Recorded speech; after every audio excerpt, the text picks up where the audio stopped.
అప్పటికప్పుడు తయారయ్యే టమాటా కారం చాలా బాగుంటుంది. అలాగనే ఎంతో రుచిగా ఉంటుంది. అయితే దీన్ని చేసే ప్రాసెస్ కూడా చాలా తక్కువ అనమాట.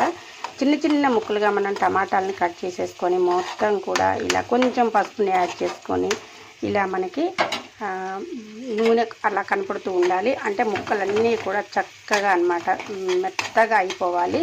అలా అలా అలా అయినప్పుడే మనకి ఆ కారం అనేది చాలా టేస్టీగా ఉంటుంది. దీంట్లోకి ఇప్పుడు 1-2 సార్లు చెక్ చేసుకుంటూ చక్కగా మెత్తగా అయిన వరకు చూసుకోవాలి. ఇలా మనం ప్రాసెస్ అంతా కూడా అవుతూ ఉందన్నమాట. ఇంకా మనం ఆపేసుకొని స్టవ్ ఆపేసుకొని ఉప్పు కారం అన్నీ వేసేసుకోవడమే.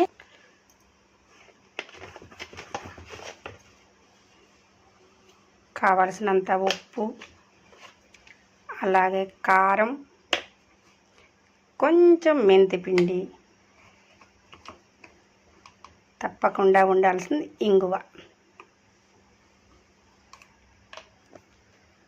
ఇలా మొత్తం వేసుకొని మనం ఒక్కసారి దీన్ని కలిపి పెట్టేసుకొని ఇలా మనం పోపు గింజలు, ఎండుమిర్చి, అలానే కరివేపాకు,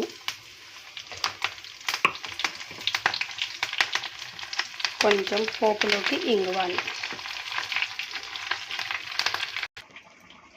అంతా అయిన తర్వాత చక్కగా ఈ పోపుని ఇలా పోసేసుకోవడమే. కమ్మటి టమాటా చట్నీ అయితే రెడీ అయిపోయింది.